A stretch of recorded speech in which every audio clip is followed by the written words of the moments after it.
माझ्या घरची परिस्थिती अत्यंत हालाकीची होती। माझे वडील एसटी ड्रायव्हर होते, पण अशा परिस्थितीत आम्ही संघर्ष केला आणि इथपर्यंत पोहोचलो।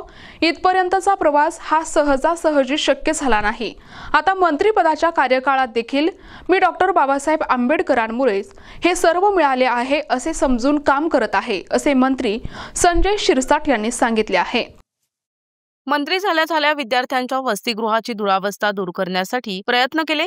त्यानंतर महाडचा चौदार तळ्याचा विषय असेल, त्याचबरोबर वामनदादा कर्डक यांचा पुतळा असेल आणि छत्रपती संभाजीनगर येथील मिलिंद महाविद्यालयासाठी दिलेल्या 500 कोटी रुपयांच्या विकास निधीचा प्रश्न मी मंत्रिमंडळ बैठकीत घेऊन मार्गी लावला। येणाऱ्या काळातही अशाच विकास कामे करणार असल्याचे मंत्री संजय शिरसाट म्हणाले। खरं तर हा सत्कार ठेवला माझा 500 कोटी रुपये दिलेत मिलिंद पीपल एज्युकेशन सोसायटीला,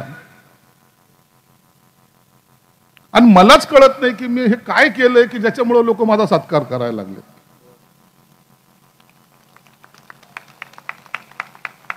ज्या बाबासाहेबांच्या रिझर्वेशन मुळे मी त्या मंत्रिमंडळात गेलो, आमदार झालो, खात्याचा मंत्री झालो, ज्यांनी आपल्याला घडवलंय त्याला मी देऊ कसं शकतो? त्यांचे अनंत उपकार आपल्यावर आहे। आपण काही दिले नाही, त्यांची कृपा आहे म्हणून आपल्याला द्यायच्या लायकीचं त्यांनी बनवलं। बापांनी मुलाला वाढवलं, मोठं केलं, लग्न झालं। आपण असं म्हणतो का, बरं झालं तू आम्हाला जन्म दिला, मोठं केलं, हे धर तुझी पेन्शन? शक्य कधी? बाप हा बापच असतो। म्हणून मला हा सत्कार कधी मला कळालाच नाही। मी याला सत्कार मानतच नाही। तुम्ही दिलेले फुलांचा हार हा माझ्यासाठी नाहीये। ज्याने माझ्या मनगटामध्ये ताकद दिली, ज्याने मला निर्णय घ्यायची क्षमता दिली, अरे गुलामाला माणसं बनवणारा तो महामानवाने जेव्हा आम्हाला उभं केलंय, ते हार त्यांच्या पायाशी पाहिजेत, आमच्या गळ्याशी नको।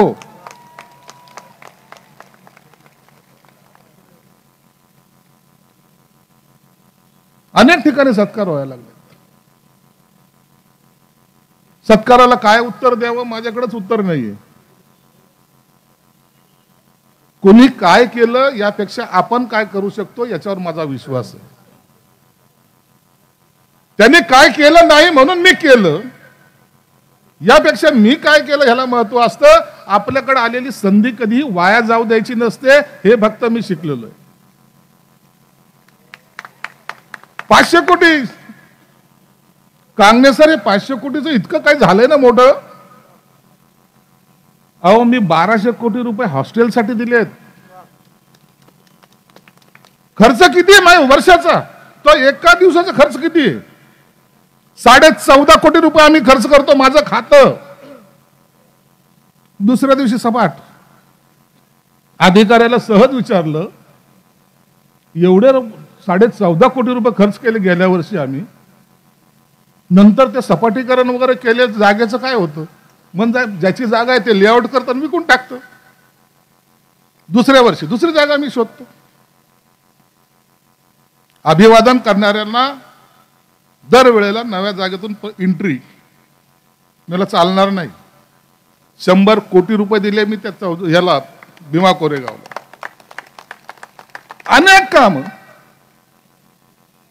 वामनदादाचे गाणे तुमचं जर पूर्ण महफिल असेल तर वामनदादाचं गाणं संपले गायल्याशिवाय तुमची महफिल संपू शकत नाही। एवढं महात्मा ज्याच्याकडे होतं,